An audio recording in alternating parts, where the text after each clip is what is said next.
निमोरे साहब, आप एक बार सबको बताएं, ऐसे अगर सबके पति होंगे तो फिर तो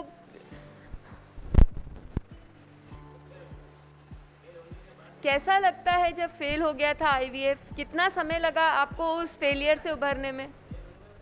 नहीं, ये निर्णय लेने में कि हम दोबारा कोशिश करेंगे, कितना समय लगा आपको?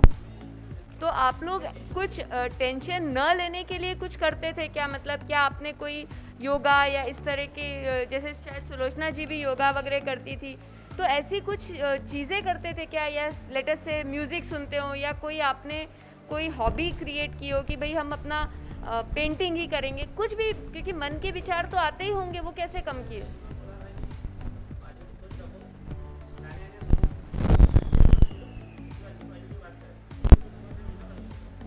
तो जो लोग नया ग्रुप बनाया आपने जिनसे बात करते थे, अच्छा, और कुछ आपने और कुछ एक्स्ट्रा किया? जैसे ये योगा करते थे वैसे आपने कोई नई चीज,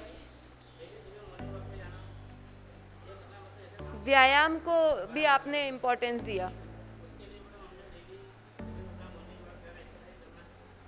कितने लोग यहाँ पे रोज व्यायाम करते हैं? ये अगली बार कम से कम ज़्यादा हाथ उठे, इसका ध्यान रखिए।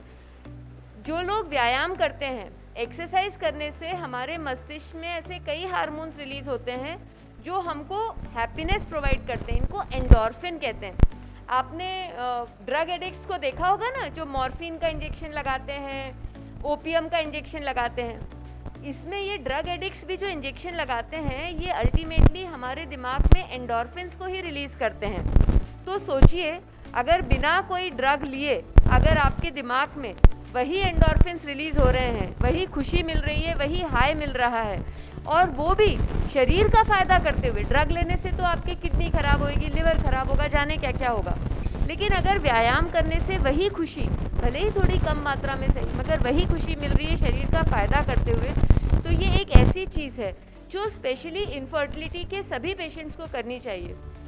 हमारे यहाँ द रीज़न हम लोग ये रिनोवेट कर रहे हैं ताकि हम एक सेपरेट रूम बना सके, एक बड़ा सेमिनार हॉल बना सके, और मेरी तो बहुत इच्छा है कि अगर मुमकिन हो सके तो हम हफ्ते में एक बार या हफ्ते में 2 बार एक छोटी मोटी यहाँ पे फ्री ऑफ कॉस्ट ब्रीदिंग और योगा क्लास शुरू कर सके, ताकि हमारे मरीज़ जो इंजेक्शन लगाने आते हैं वो कम से कम इंजेक्शन लगाने के बाद आधा घंटा 1 घंटा वहाँ पे सुपरवाइज प्राणायाम या कोई एक्सरसाइज कर सके।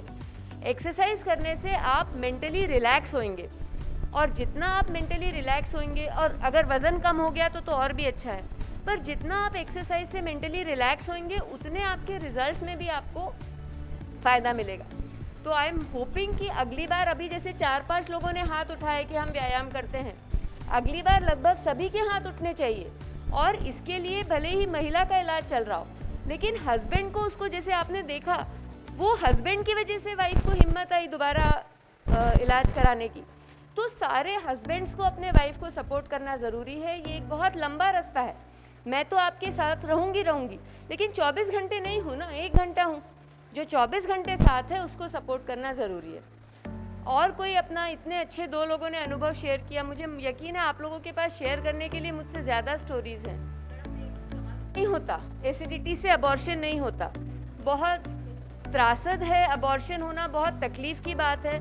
जब कोई रिज़ल्ट नेगेटिव होता है तो 1 दिन में आदमी का दर्द ठीक हो जाता है, लेकिन जब अबॉर्शन होता है तो उससे उभरने में और ज़्यादा टाइम लगता है। बट जैसे नेगेटिव होना आईवीएफ का पार्ट एंड पार्सल है, कम मात्रा में सही, अबॉर्शन भी आईवीएफ का पार्ट एंड पार्सल है। उसमें प्रिवेंशन की स्ट्रैटेजीज़ हैं, मगर एसिडिटी अबॉर्शन का कारण नहीं। तो आप बिल्कुल निश्चिंत रहे सुलोचना जी, अगर एसिडिटी हो रही है तो हम एसिडिटी का इलाज करेंगे, पर वो आपके अबॉर्शन का कारण नहीं।